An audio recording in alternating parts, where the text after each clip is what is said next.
Today's an old t-shirt day for me. These are actually paint spots. Funny story behind this. So first of all, I got this shirt from Cocoa Beach. Me and my best friend, we went to vacation there a few years back. But years ago, she had the bright idea to leave a can of paint in the garage. So like right when you go in the garage and you step on the little step to go walk in the garage like normal people do, I didn't turn the light on this day, so I walked right into the garage, stepped into a can of paint. I had paint covered head to toe all over me. It was crazy. So these are paint spots. But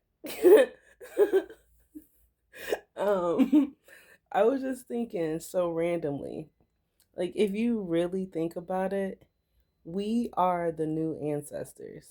Well, I'm not even gonna say the new. We're gonna be the new generation of ancestors coming in, right? So, what does that really mean to you? You are a living ancestor right now. So, imagine, like, ancestral things like you pass on to the next generation, all what you've had, right? So, what I was thinking, instead of like, because everybody, of course, wants to pass on to the next generation, right? And if you knew anything about money, it's a currency. It flows, right? Just get on that currency and you'll flow right with money, or money will flow to you, right? So, anyways, so everybody just wants to pass on like riches and wealth. And so I was just thinking like the type of wealth that I would want to pass on to my next generation, to the people standing behind me, is wisdom, right? And then above all, love. Imagine being healed, right?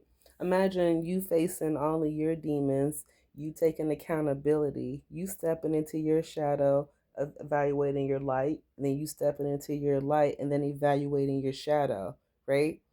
But you have balance between your light and your shadow. And then for those who say, no, you don't have light and shadow aspects, look at your face, for instance. Look at my face.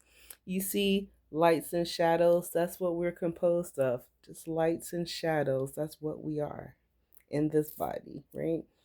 So, anyways, so that's the type of wealth that I would want to pass on to my next generation, is a healed version of me, right? Because if I sit down and I face all my demons, right, open up my doors and do what have you that I have to do to just genuinely heal, that makes me just so much, just that thought alone, thinking about like even my grandma, right?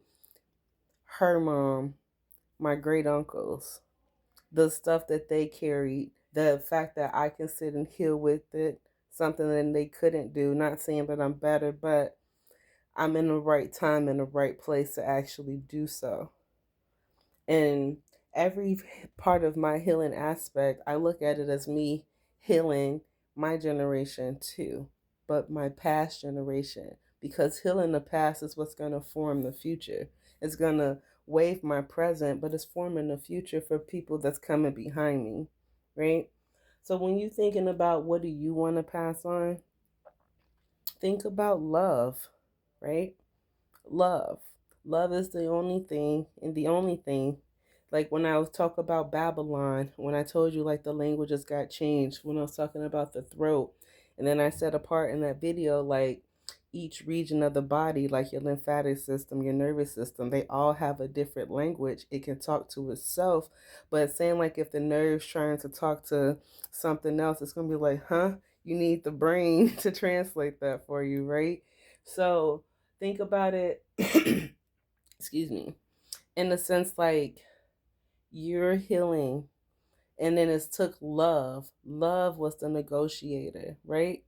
Because love has two forms. The other side of love is hate, right? But it took love going through each region and translating and talking and again everything in the body to talk and to form together. So that's what I would want to pass on to my next generation. It's just love. Everything else will come, and what be will be, right? So I'm not gonna worry about like the whole stability, because that would just be the ego, bouncing up. But I'm not gonna, be rude to my ego when it does try to instill those fears, because that's an old, unhealed version. Well, an old version of me, right? But as I heal that part of me, that language and the conversation from my ego will change. Well, it has changed, but I'm just saying, like, the process, it changes. So it's not just something that happens overnight. So just really think about it. What do you want to pass on, knowing that you are a living ancestor right here, right now, today? What do you want to pass on to your next generation? Like something, like, don't think about it, like, just think about how now, if you just have like some disconnects, talking to your spirit guides, ancestors, most high, mother or father, right? It's kind of like antennas. You just gotta keep tuning till you find the right signal. It's gonna be staticky at first, but then it's just gonna come in clear. So think of that in a sense, but then think of a way not to do that or have to go that route, when you, as a living ancestor, now can set the tone for everybody that's coming behind you. So, what would you do?